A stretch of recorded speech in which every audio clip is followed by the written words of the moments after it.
নমস্কার বন্ধুরা, আজকে আমি কাশ্মীর পর্বের লাস্ট ভিডিও আপনাদের সঙ্গে শেয়ার করছি। এরপরে আমি হিমাচল প্রদেশের ভিডিও আপনাদের সঙ্গে শেয়ার করব। আর কাশ্মীরে যেতে গেলে কিভাবে যাবেন, কলকাতা থেকে আমি কিভাবে গেছিলাম, সমস্ত কিছু আপনাদের সঙ্গে শেয়ার করব এই ভিডিওয়।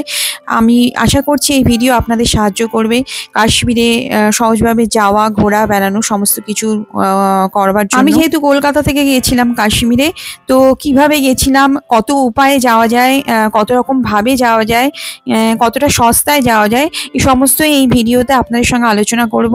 আর কিভাবে সুস্থভাবে ঘুরে ফিরে আসবেন আপনাদের নিজস্ব বাড়িতে, সেইগুলো এই ভিডিওতে আলোচনা করব। আপনারা যারা গেছিলেন তারা এই ভিডিও স্কিপ করে যাবেন দরকার হলে, আর যারা যাননি, যারা যাবার ইচ্ছা প্রকাশ করছেন, তারা এই ভিডিও অবশ্যই দেখবেন। এই ভিডিও অবশ্যই আপনাদের, যেহেতু আমি কলকাতায় থাকি, কলকাতা থেকে গেছিলাম, তো কলকাতা থেকে কিভাবে খুব সহজেই যাওয়া যায় কাশ্মীরে ঘোরবার জন্য, সেইটাই আপনাদের সঙ্গে আমি আজকে শেয়ার করব।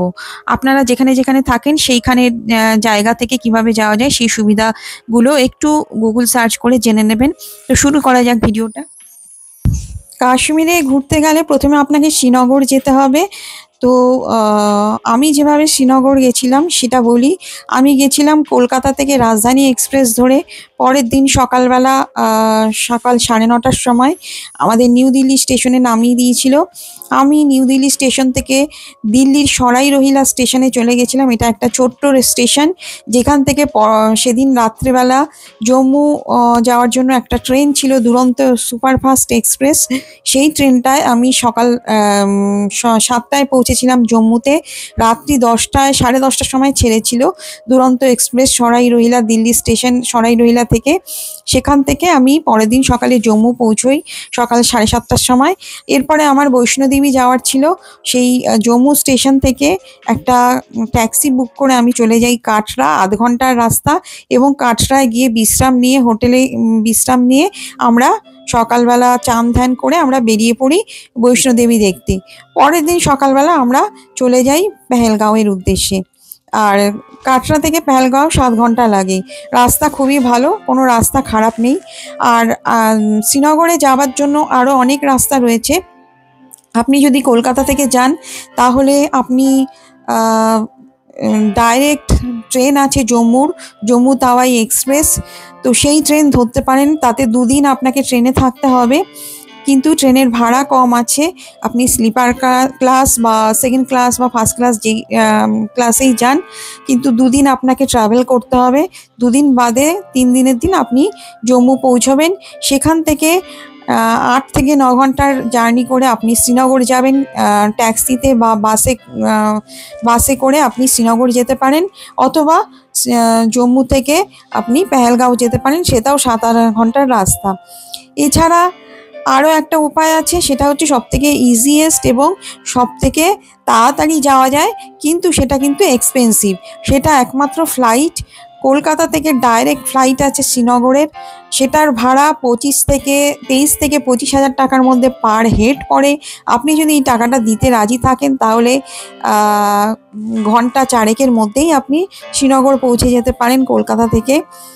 এছাড়াও এটা 3 নম্বর পন্থা বললাম। এছাড়াও যদি একটু সস্তায় যেতে চান তাহলে আমি বলবো যে, সস্তা এবং তাড়াতাড়ি যদি যেতে চান তাহলে আমি বলবো যে কলকাতা থেকে রাজধানী বা দুরন্ত ধরে দিল্লি যান। দিল্লি থেকে ফ্লাইট ধরে শ্রীনগর চলে যান, তাহলে আপনি 12 ঘন্টার মধ্যেই শ্রীনগর পৌঁছে যাবেন। তো এই হলো শ্রীনগরে যাওয়ার রাস্তা। এরপর আসি শ্রীনগরে গিয়ে কোথায় থাকবেন। শ্রীনগরে যদি ডাল লেকের কাছে থাকতে চান, অনেক হোটেলই আছে ডাল লেকের কাছে, তো সেইখানে কিন্তু ভাড়াটা একটু বেশি পড়ে। আর যদি ডাল লেকের থেকে একটু গলির দিকে, ভেতরের দিকে থাকতে চান, তাহলে কিন্তু ভাড়াটা একটু কম পড়ে। আপনি যদি প্রাইম লোকেশনে থাকেন অবশ্যই ভাড়া বেশি পড়বে।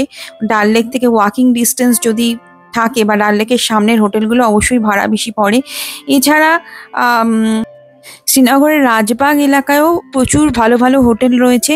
ওই হোটেলগুলো কিন্তু ডাল লেকের হোটেলের থেকে একটু সস্তা হয়।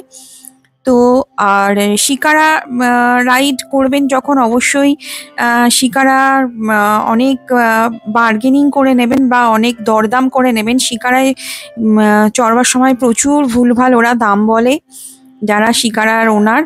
আর হাউস বোটের বিভিন্ন রকম দাম রয়েছে, সেটা অনলাইনে বা গুগল সার্চ করে দেখে নেবেন। আর গিয়ে কিন্তু ওখানে ডাল লেকে গিয়ে আপনি হাউস বোট খুঁজে, হোটেল খোঁজার মতো করে হাউস বোট খুঁজে যদি আপনি থাকতে যান তাহলে কিন্তু অনেক খরচা পড়ে যাবে, শিকার আপনার অনেক টাকা নিয়ে নেবে।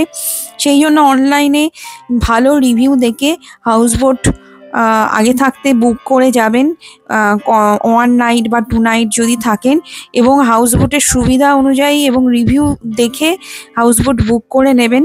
তো এইসব ছোটোখাটো টিপসগুলো মনে রাখলে আপনাদের যাত্রা শুভ হবে। এই সমস্ত ছোটোখাটো বিষয়গুলো মাথায় রাখলে কাশ্মীর কিন্তু খুব সুন্দরভাবে ঘুরে আসতে পারবেন। কাশ্মীরের লোকজন খুবই শান্তিপ্রিয়।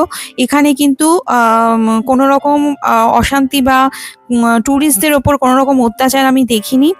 এখানে সমস্ত ট্যুরিস্ট স্পটেই কিন্তু সুন্দরভাবে এরা ব্যবহার করে এবং খুবই আন্তরিকতার সঙ্গে ট্যুরিস্টদের সঙ্গে সমস্ত কিছু ডিল করে এরা। তো কাশ্মীরের এই ছোটোখাটো টিপসগুলো আপনাদের সাহায্য করবে, আই হোপ। তো দেখা হচ্ছে পরবর্তী ভিডিওয় নতুন ব্লগে। তো সাথে থাকবেন। আর আজকের মতো এখানেই tata, bye bye, good day.